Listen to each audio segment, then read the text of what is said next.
Багш нь сарын тэмдгийн тухай тайлбарлаж өгье.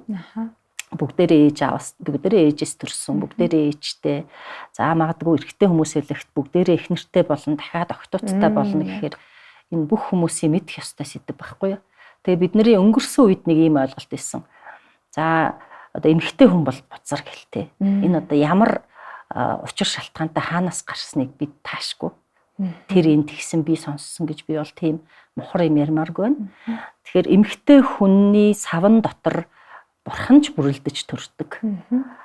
Тийм учраас хамгийн ариун газар. Эмэгтэй хүн бол өөрөө бүр одоо агуу том бид нар их дэлхий гэж ярьдаг шиг байхгүй юу? Ерөөсөө л бүхний их усвар. Тэгээд эмэгтэй хүний тэр сав гэдэг эрхтэн маань өөрөө одоо бүхэл бүтэн ертөнцийг бүтээж гаргаж байна шүү дээ. Бүхэл бүтэн хүн бий болоод бүрэн бүрэлдэхүүнээрээ бүрлдсэний дараа ингээд төрдөг. Тэгэхээр энэ бол маш ариун үйл явц байх нэ. Нэгдүгээр тэгэхээр хэдүүлээ тэр ойлголтоо засъя тийм ээ. За хоёрдугаарт сарын тэмдэг гэж юу юм бэ? Одоо яагаад сар болгон ийм үзэгдэл болоод байгаа юм бэ? Болохгүй гэж болдгоо юм уу?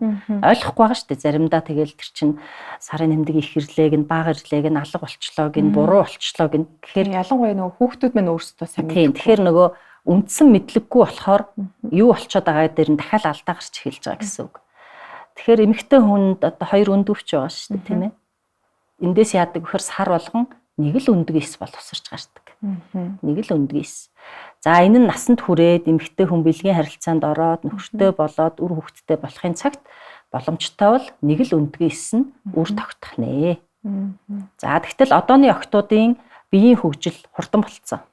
Нийгмээ дагаад, тоол ундаа дагаад өөр болцсон. Дээр үеих шиг 15, 6, 7 хүрчээр сарын тэмдэг нь ирэхгүй. Одоо бүр 11, 2 таагээд эрт ирдэг болцсон.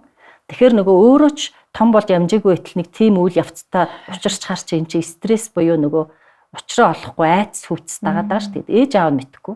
Тайлбарлаж байна. Магадгүй нөгөө 10 жилд нь ямар хичээл орж ийн биологийн хичээл орох болоогүй байдаг.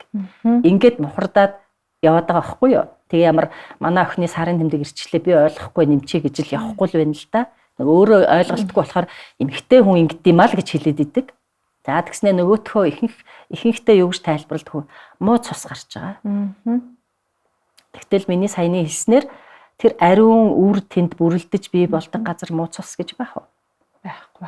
Хамгийн ариун газар. Тийм бүр давхар хамгаалттай.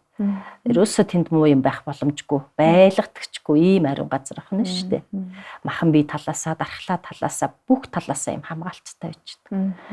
За ингээ гэтэл нөгөө сар болгон нэг үндгээс боловсрах явцад бүхэлдээ эмэгтэй хүний бид юу болж идэг вэхэр үр болох магадлалтай гэж үйл явцыг өрнө.